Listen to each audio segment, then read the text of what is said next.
Okay. Every single Facebook Live in this group probably starts the same way, but it's really stressful. It is. It beats talking for 15 minutes and realize it really didn't go live. I know, and I don't want that to happen. So it appears that we are live. So I'm going to have it open on my phone too. Okay. So I can see people's comments. So if you are here live and you are watching, feel free to drop some comments below. We have lots and lots of great questions that you all sent earlier. I think that was last week for Dominique. But if you don't know us, I'm Gabrielle. I'm the admin of this group. And today we are talking about diversifying your income by adding speaking engagements. And who better than to talk about that than Dr. Dominique, because this incredible lady, I think she's at 105 this year is what I saw this morning. Yes, 105 speaking engagements for 2024. It's been a roller coaster.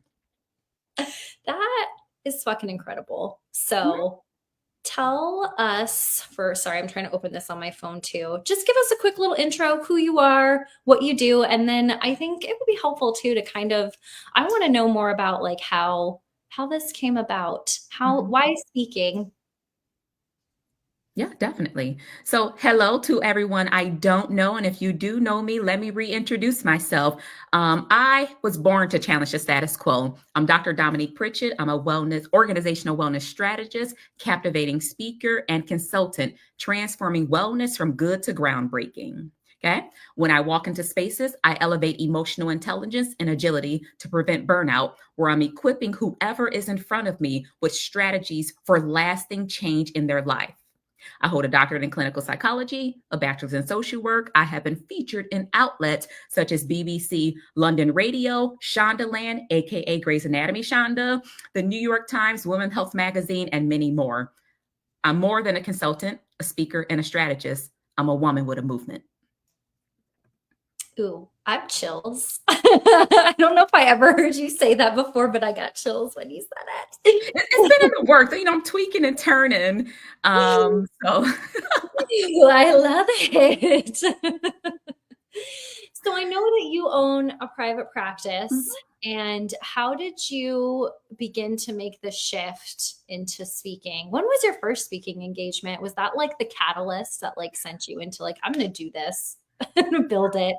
Well, 30-second backstory. So I had a very rough upbringing. I moved a lot. I was homeless off and on till the day I turned 18 and went to college with a black garbage bag full of my most basic belongings. So for most of my life, I actually did not elevate my voice. I actually preferred to be wallpaper. I wanted to blend in with whatever surrounding was around me. Growing up, I was taught to be better to be seen and not heard. And I took that so literal. I actually stopped talking for a really long time due to my own unresolved issues, trauma, and drama.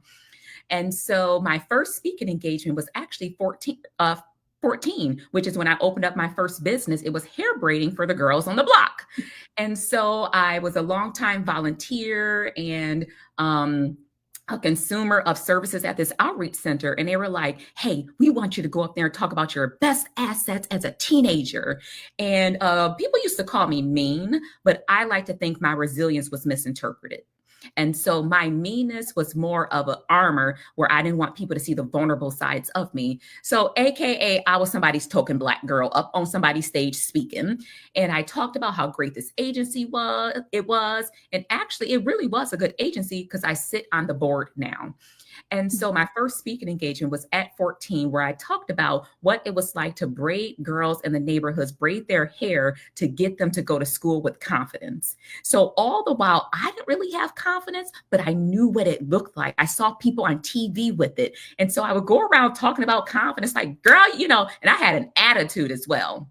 And so that kind of just spiraled. And, I really didn't treat speaking like a business. I didn't know what a business was back then. But I've always spoken. I've always been on boards, committees, and the news, even as a track athlete. And so, but over the past 10 years, Well, one, I've been in the industry, in mental health industry for nearly 2 decades. We were just talking about that, of how we got to do something differently, because burnout is at the end of that rope if we do not tie it differently. And so over the past 10 years, I've been really trying to figure out, well, how do I want to show up? What do I want my identity to be as a mental health and wellness professional?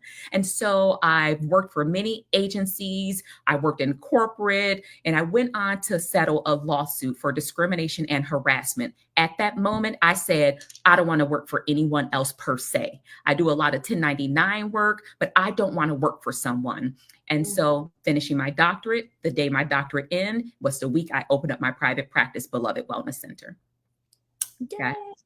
And in order for me to open up a private practice in Wisconsin that is curated for Black women, Black teen girls, and active allies, I had to be vocal. My mouth is my moneymaker. So I had to use my gift of gab to get people to understand I'm not just opening up any practice, I'm opening up the first practice in Wisconsin, to my knowledge, that is curated for Black women, girls, and active allies. Mm-hmm. And so speaking naturally became part of my business model and business strategy. Mm-hmm. Way before I even opened Beloved. So I had a brand and didn't even know I had a brand. Which is beautiful. And I love that, like, you didn't know maybe that you were a little entrepreneur when you were 14. Well, I needed money. I needed money for some new skates or something. The spark was there, though. It was there. Yeah. So yeah, that's kind of how it got started and where Beloved came from. And it's interesting because in terms of speaking and in where I really started to enjoy, like, oh, there's so many ways I can speak and spread my mission and be a movement. I really fell in love with media. Those sound bites where you see people I have a mental health expert that's coming in to talk about social justice or civil unrest in their community. I was the only one of two therapists in the city during our civil unrest in 2020, where I had a wellness table. I'm on CNN, I'm on BBC London Radio, having conversations about what trauma is and all the things that come along with civil unrest and injustice. So I got my taste for, I like that, because I get to go on short snippets of time. I get to repurpose it as thought leadership. And in turn, that was my direct gateway to filling my practice up. And so whenever I see speaker or aspiring and established mental health professionals say, I want to do speaking, or I want to build my private practice up, why not curate your own PR tour? Yeah. You got newspapers, you got magazines you read every day from the grocery store. Okay, I read mine in the grocery store, then, and I'll figure out if I want to buy it then. Why not curate your own PR tour? That is exactly what I did. And that's when my name started being on the map as a person with no nonsense when it comes to mental health and wellness. Mm-hmm. And is that what helped you get some of these 105 speaking engagements this year? Or were those all like outreach that you did, or they came to you? Both. And so me speaking 105 times this year, and I want to be very clear, majority of them were paid. They were paid on a spectrum this year. And also there were a number where I did a gratuitous, so pro bono. Even when I do pro bono, I'm gonna go a few different places and I'm gonna come right back. Even when I do pro bono speaking engagements, there is always a non-monetary ask. I have a list of about 25 things, and it grows because I need to know you're going to market my time. Well, if it's free does not mean neglecting your marketing. What is your marketing plan? Let me see the flyer. Let me see the branding. If I'm putting my name on something, I want to know you put the effort behind to get people and get butts in the seat, virtually or in person. So the 105 that I did this year was a goal I set at the beginning of the year. I said, I want to speak 100 times. Mm-hmm. My strategy was to get data for myself and my speaking and coaching clients, mental health wellness professionals. The data was so revealing. For a while, I was speaking on things that I was passionate about, but I had no business speaking on. Okay. I was passionate about it, but they weren't converting conversations or converting talks, whether it's financially or a partnership. So all the work that I did back in 2020, way before I opened up my private practice, all the work that I did while going through my doctoral program, but still, writing to be in the newspaper, all of the pre-brand work I did played a part in the partnerships that have lasted all of these years. So some of the 105 have been repeat consulting, training clients with private companies, local community agencies, small, large. Mm-hmm. It all played a part in that. Yeah. Which is huge. I think that like a lot of what I hear or see when therapists are talking about this is they think it's going to be like the national whatever psychotherapy network or conference that they can speak at. And I think locally is actually where I've had a lot of success too. And even not just like locally where I live, but even locally, just smaller organizations, school systems. Like I have found that that can be a really good, easier maybe place to start when thinking about this. Absolutely. Do you want to go through some of the questions? Let's go. Okay. I brought the post up so we can read some of them. So, I mean, some of these you have kind of answered, but let's start with first, how do you break into speaking as a therapist? Okay.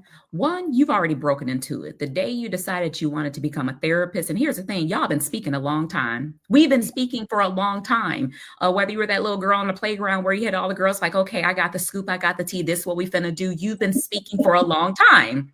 Okay. And so we have got to stop thinking that the speaking world is so foreign to what we do every day. And we are the bomb in session. And so when I'm working with my clients, I always say, how can we adapt what we do in the clinical world to the stage? And the stage is whatever it is. If it's a little corner in the library with about 15 people for a training, it could be consulting, it could be speaking. So that's the stage. Mm-hmm. And so being able to utilize what you are a genius at. You've been speaking for a long time. So I really need you to remove, how do I break into it? No, it is how do you treat it like a business? That's the question. Yes. I love that answer.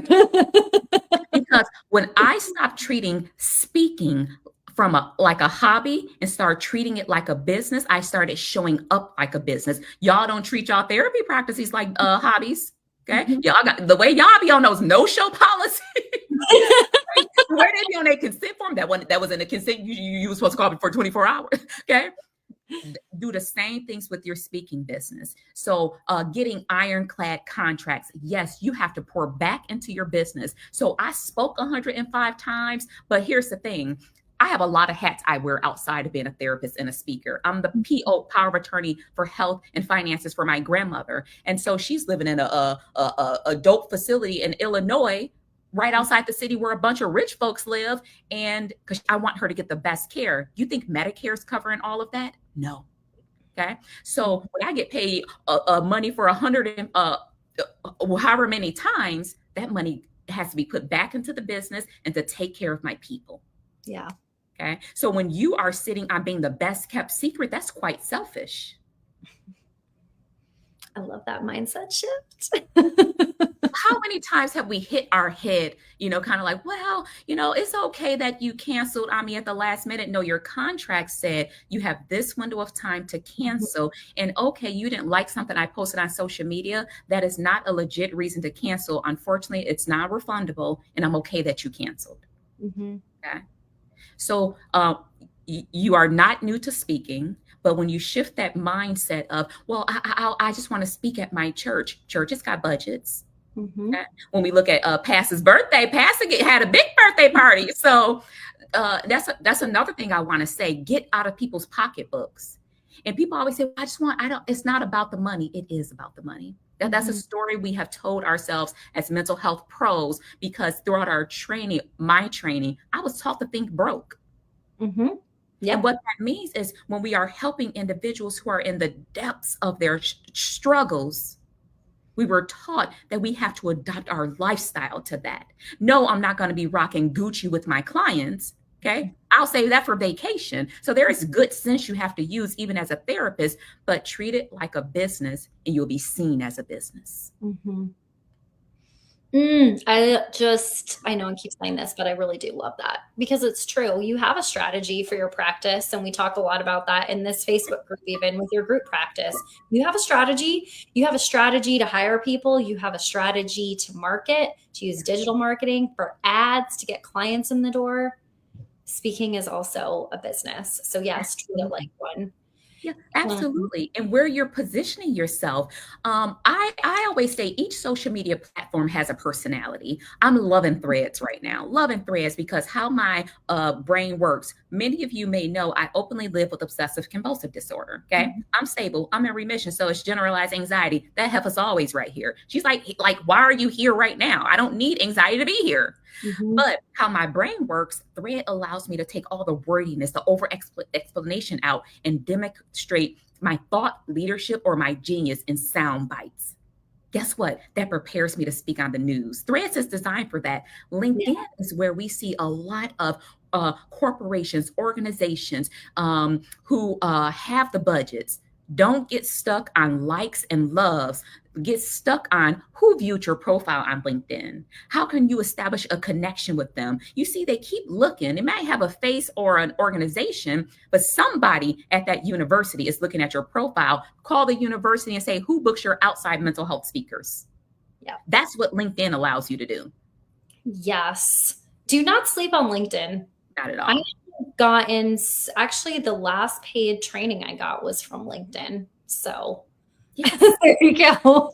Yeah. So we are so multi-talented and gifted. And another thing is when we start moving away from, even think about in a therapy world, I need this certification. I need a certification to say I do CBT. Honey, we all do CBT. Right. Okay. You might want to get better at it, but we don't need a certification of all these things. Remember, those things are guises or disguises either from fear. I'm writing a piece of content, and actually my 105th last minute speaking engagement was with a organization who just had to do a significant layoff of people, and so their leaders were freaking out. And I spoke about fog, fear, obligation, and guilt. In the midst of chaos, we cannot allow those three to run us. Mm-hmm. Okay.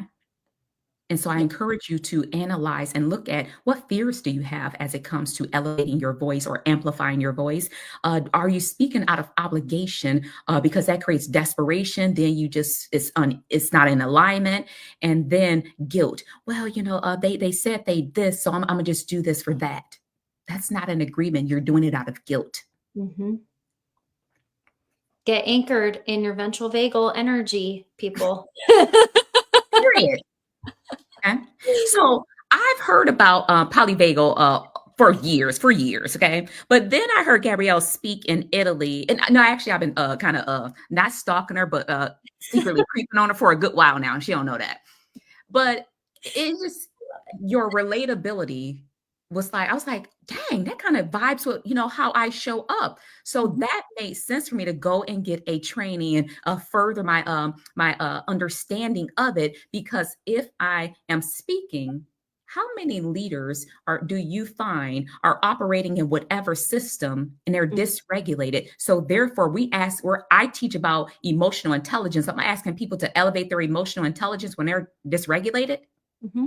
That don't make too much sense. So you were part of my inspiration to saying, I can see how that will add value to me clinically and speaking wise. It goes with exactly what you speak about. And I thought about that in Italy too, because I was like, yep, it just fits so nicely together because you can't make good decisions when you're in fight or flight. So, I mean, you can make decisions, but they're probably not the best ones. I can speak from experience for that too. Yeah. And even for ourselves, when we're making speaking business-based decisions, what realm are we making it out of? Yeah. And so that fog, that fear, obligation, or guilt, that's the dysregulated us. Yes, exactly. Yeah, been there too. We all have. And here's the thing. I do not consider myself an expert. I don't consider myself an expert in speaking. I don't consider myself an expert even in my therapeutic role. I do not believe I'm an expert because there is so much more to know. Mm-hmm. I'm experienced. So even when news channels or magazines say, oh, we have an expert, can you please say an experienced professional? Mm. It just does something to me. Mm-hmm. Well, words are powerful and it's important. Yeah. Yeah. Let me see what else here. Okay. Danielle's watching. She said preach. So I want to share that with you. If you have ever seen me speak, or if you ever see on my content where I have 2 snaps, I always say, and you probably remember this, if something feels good in your soul, hence my business, speak to the soul. If something feels good in your soul, if you can wave a white napkin, just give me 2 snaps, and that just means it hit the nerve.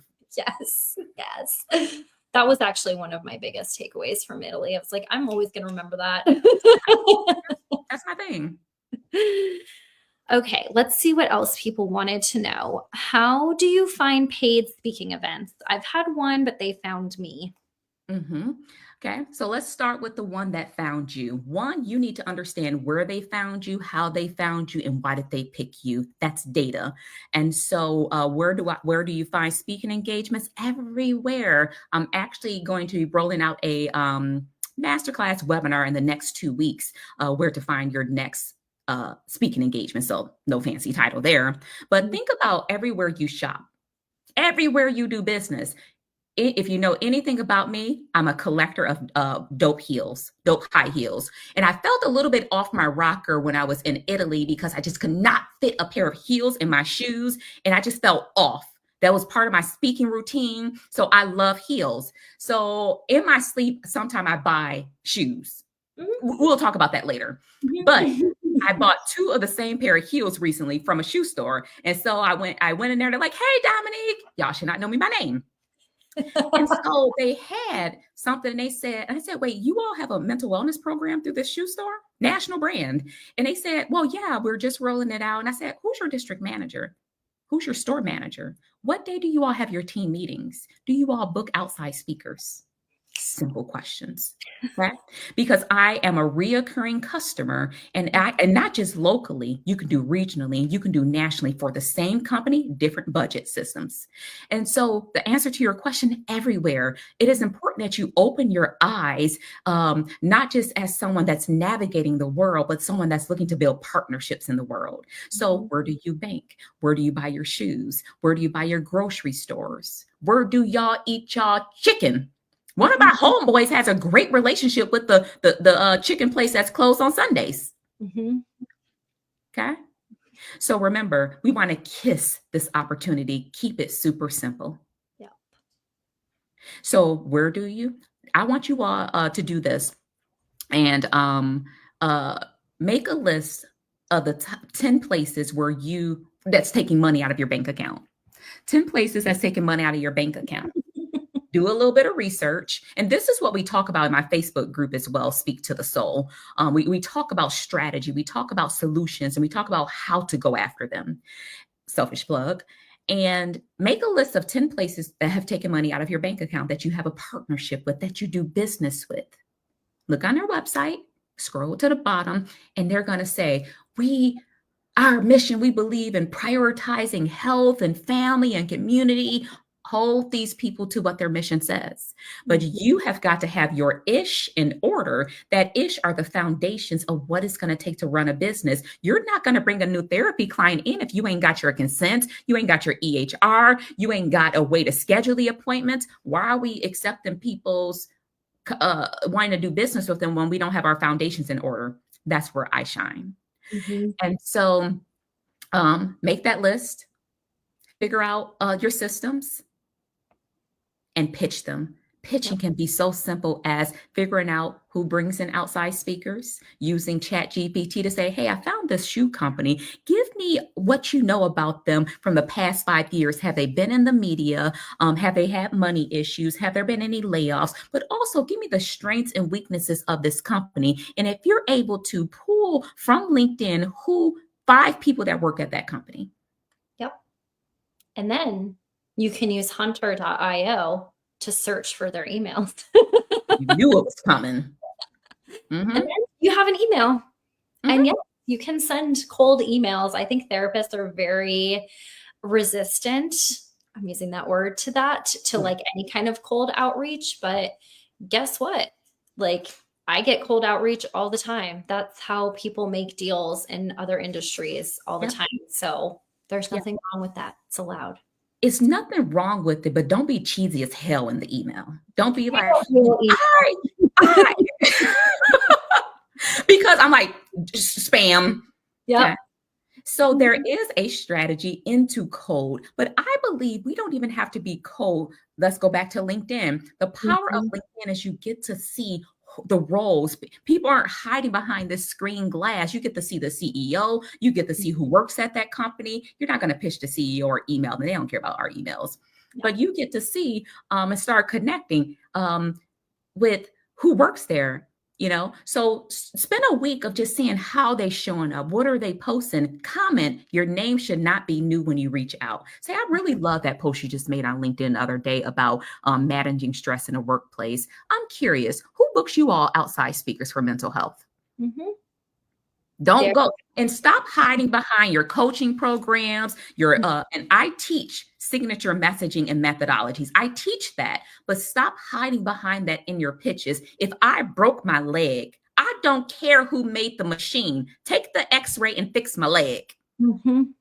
We have the state-of-the-art x-ray machine. And I said, my leg hurt. Fix my leg. Right. You don't care. What's in it for me? I don't care who did the x-ray machine. Good for them. How is it going to help me feel better? Exactly. So as you can hear, there is some strategy behind amplifying yourself as a speaker, getting organized, getting your systems, getting your templates, your contracts, your getting that stuff in order. One of the best compliments I get is, Dr. D, it was really easy to work with you. Because when you do this, I do that. You send this, you get that. Yep. Exactly. Systems, streamline it. Also important. Yep. And I actually, I'm going back to what you said before, but I was just thinking about this. I have the same thing of like a menu. If I'm doing something that's free, as in I'm not getting paid money, I have a menu of like, well, who are you else are going to introduce me to? Are you going to send an email? Who are you sending emails to? How many?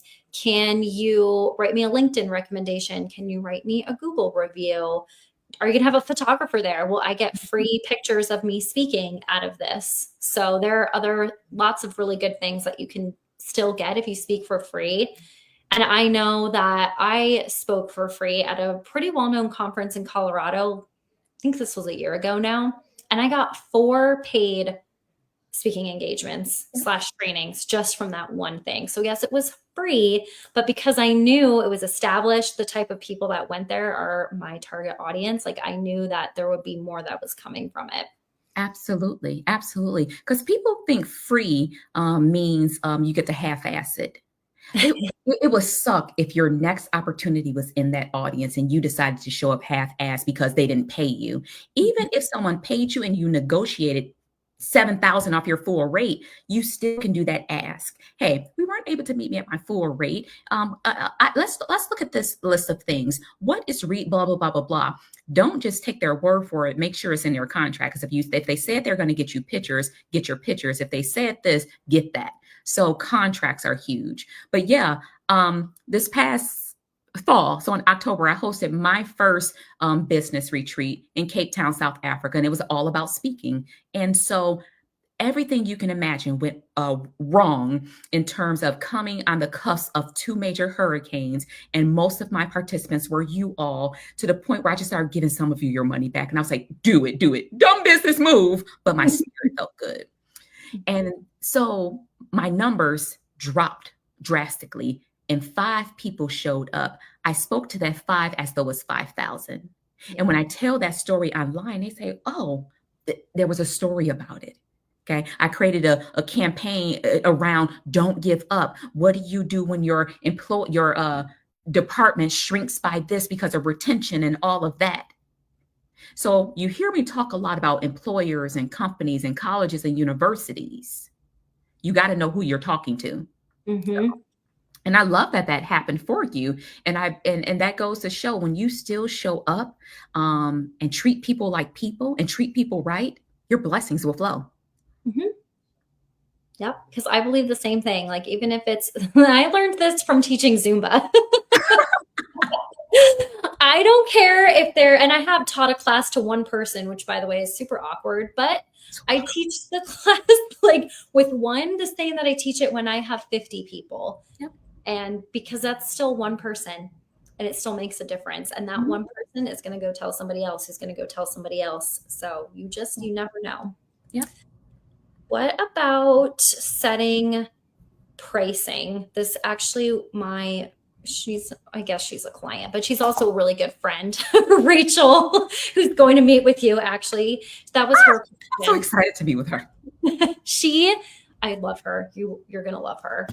Rachel, you just got a public endorsement for your awesomeness. So I'm super excited now. She is amazing, and she is doing really incredible things and has just made like it. I'm just really proud of her. And I know that everybody has strong feelings about that word too, but I am, because she has just really shifted the way that she works in the past like year and a half, really. And she has a problem with setting her pricing and says that she underprices herself. And she knows this because they just immediately are like, oh, yeah, no problems. We'll I saw sign the story. Yep. Yep. If you don't take anything from this part of the conversation, take this. You cannot negotiate from a low rate. If you ask for 5, they're going to give you 5 when our budget was 5,000. If you start at 10 when they're a Fortune 500 company, they're going to question, do you know your shit? Because you started too low compared to every other mediocre person that walked through that door. Let me rephrase that, to every mediocre, not other person. Because here's the thing, we know for certain communities and certain people and populations, some folks, if we had 1% of the confidence of the person next to us, we will be rock stars. We will show up in all of our dopeness. So how do you set pricing? You cannot negotiate from a low number. There are websites.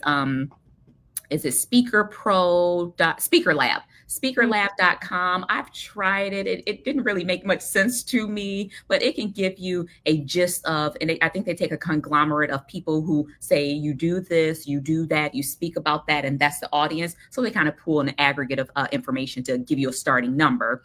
But I think you just got to set a number and know that you can back that up. For instance, I'm not going to speak at a corporation when I know their revenue is this or that. I'm not going to overcharge a college when I know the average speaker gets paid this window. So understanding, doing your market research, what industry are you speaking in? What is the average that they commonly pay speakers? That don't mean you just go above it because you're better than them. So before you even start speaking, before you start selling your solutions and your talks and all of that, do market research. Those 10 companies I told you to write about, figure out somebody that works there and say, look, I'm not trying to sell you anything or pitch you anything. I'm doing market research to better understand how to position myself as a speaker. So I have 3 questions. One of these questions is, what would you pay a mental health expert with 10 plus years experience to come in and train your people on this with these 3 actionable takeaways? What's the average you would pay?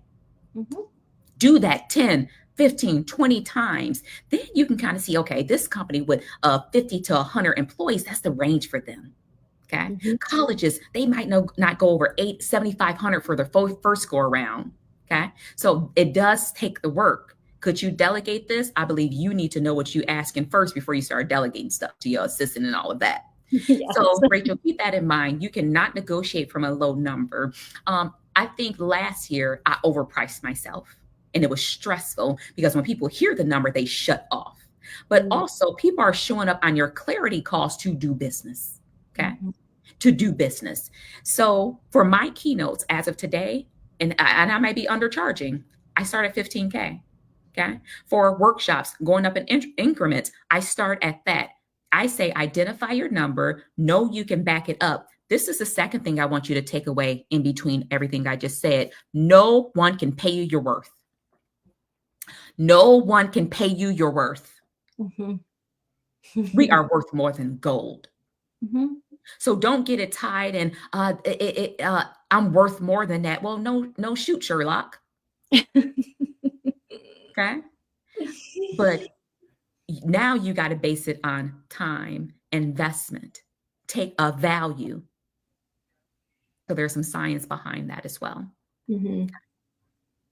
I love that you said that no one will pay you your worth, because I say the same thing about selling your business. It's never going to be enough money. Never. You're going to want $600 million, maybe even more. It's never going to be enough. But I think similarly, like, how does it align with your values, with how you want to work? How do you want your life to look? What does your ideal day look like? Like, how does that help support all of those things? Correct. And just like in private practice, we have payer mixes. If I take 50% insurance, 25% that, 25% EAP, whatever. So you have a payer mix because that number, your projected number that revenue or income you plan to get, it has to be able to cover everything you said, lifestyle, ease, bills, all of that. Look at speaking the same way. I know if I price it at this, and I get this many. So do your payer mix. What would that look like? Mhm. But I always say, start somewhere. Then after people are easily booking this, just be like, okay, I think I need to look at some readjustments. But I truly believe there's no perfect science, but behind how you price yourself, the science becomes, what is it that you want to make at the end of the day? And what is it that you need to do to get there? Yep, exactly. Okay. And Yeah. I was just going to say, Jessica is watching with us, Jessica Frazier, and she said she really appreciates your transparency. So thank you for sharing. Absolutely. Hello, Jessica. Mhm. I Yeah, see other because people that are watching. you'll hear people say, "Nah, double, double." When I'm coaching my clients, I do push them a little. I push them a little bit because whatever you're thinking, I need you to add another zero on it or whatever. Yeah. So I do push them, but you'll get people say, you start seeing speakers who get a little big headed. Well, I don't charge anything less than 25,000. That's my get out of bed rate. Honey, come on now. You not, what? Yes, if you got a bestseller, yes, this, yes, that. When I started closing $100,000 consulting and speaking contracts, I'm gonna be transparent, $100,000 contracts. Okay. It was a package. Mhm. I have never been paid 100K yet for one off speaking. Now Oprah, like I need to get on Oprah and them. So you will get there. You will, even if you never get there, understanding speaking isn't just about the words that you're using to create a transformation. It is the package that you're offering. Because what if you're an executive coach for middle management leadership? What if you offered 10 hours of coaching, executive coaching that did not roll over? This ain't the old school phone plan. Mhm. Not roll over. So you got that. What if you did a $25,000 full company assessment on your thought leadership topic and A, B, C, and D? These are the how you productize your speaking business to make a comprehensive 25, 50, $100,000 package. Mhm. So don't think your speaking only has to come on a stage. Think of all the people that are getting grants. Yep. Okay. I have secured $100,000 grants as a solo provider. Okay. And so if someone else is getting, you got to imagine that they might need a mental health consultant for their outreach center where they got $2.5 million. You pitched that. It's public record. They got the grant. Okay. Speaking, consulting, and coaching can show up in many realms and not always on the stage we think it is. Yes. Yes. Super good. That goes back to, where do you shop? Right? Who do you give money to? Yeah. I've gotten paid trainings from a place where I live that I shop there a lot. It's actually where I buy my crystals. It's where I go. They have like an energy spot, and I did a paid training for them. And I've actually done it twice, and I'll probably do it a third time. So yes, like, don't expand your, like, I feel like everybody can be a little narrow visioned with this, of like, it's just one way, but there are many different ways that you can package it. And that's nice when it's a package, because then it's recurring money. Yep. It is. It is. It's reoccurring, and you're able to, going back to payer, make sure you're able to conceptualize. Okay, well, what am I going to make at the end of the year? You're able to say, I actually can take the month of December off because that one gig covered 2 to 3 months of private practice money. Yep. I still plan to keep my caseload during the winter. I work a little bit more, maybe 15 clients a week, but during the summer, I only work 2 days a week. I am no good in the summer because I see my clients. I'm like, I want to be outside, as the kids say. Mm-hmm. Okay. You're able to envision. I'm a firm believer in manifest, pray, do what you need to do to make the vision real, but you got to do the work. Yep. Manifestation without work is gone. Yep. You need aligned action. Mm-hmm. That's how you get there. Mm-hmm. Yeah. And if you're an author, imagine a company where you're talking about effective communication in high stress work environments. What if there was a book built around that? And that's okay too. That's the long game. I'm going to build this book to make it part of my package. Not only are they booking me at 12.5 for a keynote, but they just bought 100 of my books for their whole audience. Come on, money. Mm-hmm. You're impacting people. Remember, impact, influence, and income. All three are important. Mm-hmm. I love that too. Last question, I think. I see some people watching live. So if you have questions, put them in the chat. But I know that somebody asked this, which speaks to me as well. How do you handle anxiety with speaking? Okay. It's actually a really good question. How do you handle it with anything? We don't, as a speaker, there's a lot of proactive coping that has to take place. Because if I make keynote, and also I become the MC or I have a breakout session, so you're operating in, you're compartmentalizing as you're going on. But how do we handle anxiety with anything? It takes a lot of healing, a lot of proactive coping. But some of the things I work with my clients on, one of the biggest fears or anxieties is, what if I forget what to say? What if I don't know what to say next? So a lot of our anxiety is anticipatory. You're anticipating what might happen, and we naturally go to what's the worst that can happen. Mm-hmm. And so when this is more the strategy part. When I'm teaching my clients to develop their signature and proprietary frameworks, proprietary means you didn't invest some money, so now it's trademarked, okay?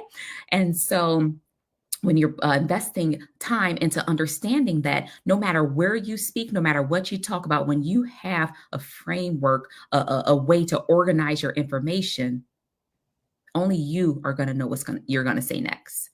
And so how do you manage the anxiety? I think it takes practice. Mm-hmm. When I was in Italy, I was in my head, y'all. I was in my head. Mm-hmm. I was dealing with an unfortunate situation. So I was in my head. It was hotter than Hades on that state. Wasn't it hot? I was dripping sweat. So after Patrick and our friends Patrick and Jennifer introduced the conference, I was the first person on stage, and there was no air conditioning in this 600-year-old theater. So I'm glad I wore a white shirt. It was almost like a wet t-shirt contest. After a while, I was getting a little, I was like, okay. So it was so hot. And when one of my triggers to anxiety, when I get hot, I get flustered. I start stuttering, and my words weren't coming out. But I said, I have a framework. I know what I'm going to say next. So I started incorporating humor. I went over and leaned over on so I knew what was happening with my body, because when we talk about, polyvagal and all of that, I knew I just couldn't disconnect. I still needed to show up and perform. This is how everything we do every day as clinicians come back full circle when we hit a stage, when we're speaking. Yeah. So do what you would normally do. It takes the before, the during, and the after to manage anxiety as a speaker. Anxiety is okay. We know that. But don't let it rob you of your ability to impact people's lives because you ain't doing the work to manage it. Yeah. Oof. Good. Hits home. Yeah. I was also in my head very much in Italy, so you're not alone. No. And it was just so hot. And afterwards, I'm just like, well, that was horrible. And everybody's like, this was amazing. You changed my life. You spoke to my soul. And I was like, okay, let me go get some fresh air. But you can't predict those situations. And so I could have let my anxiety win. But there was a point where I started committing to myself that she can't always have a seat at the table. Yeah, exactly. You can embrace all of those parts, but that doesn't mean that she's driving the car all the time. Yeah. And I just started working with a speaking coach, mostly about my own anxiety and also putting together my own presentation and making it more of a framework, because it does get easier when you practice it. And when you have that, then you do know what you're going to say because you've said it a million times. So when you get a little bit nervous, you look up at the screen, you have that maybe one little trigger word or even a picture for you so that you don't forget. And I told him too, like when we first started working together, about how nervous I get. I failed public speaking multiple times. I used to fake sick so that I didn't have to give presentations in front of the class. And he was like, well, I'm afraid of flying. You're a therapist. What would you tell me, not to fly anymore? I'm like, God damn it. It comes back full circle, right? The only way out is through. And the only way it gets easier is if you keep doing it. Absolutely.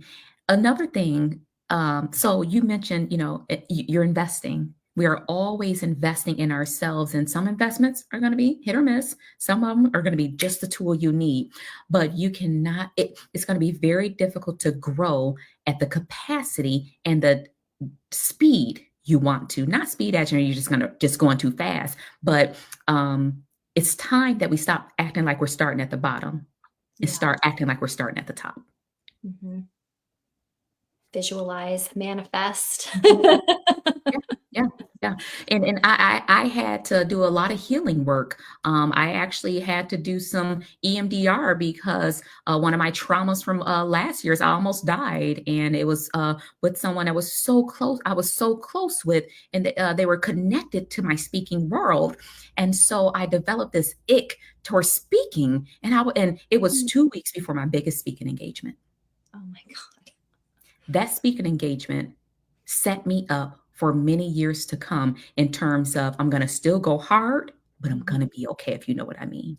Yeah. And so my level of compartmentalization, because of that trauma and that anxiety, I got on that stage and I had gold heels on. Okay. I had gold heels, and it was the most profound experience ever. And this is an organization, they rolled out the red carpet. Okay. I had a press and publicity tour, podcast. I had them set up locally, their news channels. They rolled out the red carpet. Okay. Mm-hmm. And so that was one of those turning moments where I said, this feels good. And I can do it scared. Yeah. Yes. Doubt yourself, do it anyway. Don't we know somebody who talks about that? Everybody. So, yeah. And there's so much more to share, but I invite you all, lean in and understand what your why is. Many people are in this field for very altruistic reasons. That's great. But your why has to go deeper, because there are people that ain't going to pay you on time. Clients are going to no-show. Something's going to happen, but your why is often unwavering. Yep. Oof. It's your anchor. It has to be. It has to be. Yep. One last quick question that I just saw in the chat. And also don't forget to tell people where to find you in your Facebook group. How many admin and support roles do you recommend utilizing? What support roles do you find most effective and beneficial? Like having on your team? I think so. I think that's what she's asking. Yeah. So I'm a firm believer in you going through the processes of what you need to delegate before you delegate. Mm-hmm. But I believe with really great systems, something like a CRM, where you set where things are running, the pipeline is flowing, where you don't even have to be at your computer for part of your business to run, but you need to know how to do it, what to do, because thing is that people leave all the time, and never delegate and put your eggs in somebody else's basket, and you don't know how to manage and run your own business. So how many do you need? That's for you to decide. But I right now have a very part-time VA, and my homeboys over on Fiverr. Okay. So for like update my speakers reel and all of that stuff, I do not have a large team. I might contract with some people when I need to. Whenever I speak, when it's in the country and it's like an event I really want to capture, I'll hire a videography team. I hire a photographer. So you got to think about, it's not just people that's working with you day to day, but it's who else will make up your team when you're on the road and all of that. So it all depends, but I do not believe you have to start off with a grandiose team in order to be effective and build your business. Of course, the more you grow, you're going to have different departments, your books and all of that. You want to build your team up, but know that just because you hire a VA, say, okay, this is what I see a lot. Go find 15 agencies that have a mental health conference and pitch for me. What are they pitching? What templates have you created? How do they know you're the right fit? They're pitching the CEO when they said do a speaker. The speaker call said do a Google form. Yeah. Okay. So just be slow to delegate until you have your things in order. You understand your business. Then you can build an actual mini training program and train your people how you want them to do that part of your speaking business. Yes. Yes, exactly. I love that. Yeah. But do know it's possible. Like I said, we both have CRMs. We have tools that are kind of working in the background. And so when I wake up and all I have to do is approve, yes, I want to go forward with this person. If no, they get an email. I'm not recreating, just like in our therapy practices. I have a system where I don't do phone consultations. Okay. I don't do them anymore. No shade to those who do, but there's a pre-screen to work with me. At the end of that pre-screen, it will tell you whether we're going to go forward. So the same thing with my speaking business. The end to me, and all of this stuff is flexible. Like last week I was at the coffee shop, and one of the community partners and advocates here, they were talking, and she said, oh my God, we would love for this and love for that. And one of my favorite questions, girl, what's keeping you up at night about that? What wakes you up early about it? You're getting to the heart of where people's struggles are. Either you're the solution and the undeniable choice, or you're not. Okay. And so within 4 hours, I'm still at the coffee shop, and I'm just now having my lunch. We closed a contract. But the thing is, she said, I can't afford you. And I said, we ain't even talked about that yet. And I said, but y'all got 3 of those agencies on that same street. What if all 4 of y'all got together and did a comprehensive budget and brought me in at this number? Yep. Closed it in 4 hours because I had everything I needed, and I wasn't brand new to them. Yep. Same thing with therapy. Stop hiding from your community. Get out there. One of the best compliments as a speaker, I'm gonna wrap this up, is to have your name spoken in rooms when you are not there. But you got to do the groundwork to build that. There are some people, stuff just fall in their laps, y'all. And they're like, I have to pitch for nothing this week and this year. Girl, good for you, because some of us got to work on it. Yeah. Okay. Yeah. Those are some of the things that we cover in Speak to the Soul. Speak to the Soul is my business, my consulting business for mental health and wellness professionals. So business solutions, but we do a lot of emphasis on speaking and building you up as a speaker. Also, we have the free Facebook group. Be sure to answer the 3 questions or it'll get denied. Okay. And so we cover all of this. I go in the group live 1 to 2 times a week. You ask your questions. You don't just have me, you have a community of experienced folks. And I am going to link all of that below so that people can easily find you and find it. And obviously Dominique is in the group, so you can tag her if you have questions. And if you're watching the replay of this, make sure you put #replay below so that both of us get tagged and we can come back and make sure that we answer any of your questions. Absolutely. This was amazing. Thank you so much for the opportunity. I really appreciate you. And yeah, I will link everything below so that folks can find you. You can also come and hang out with us in Scotland next July. I'm going to be there. You're coming? Oh, I thought you were asking me. I'm like, I'm going. Yeah, you're coming. Everybody else who's watching needs to come and hang out with us. Yep. Yep. And if you ever go to the retreats, more than likely, I am going to be talking about something related to speaking and amplifying your voice. Yeah.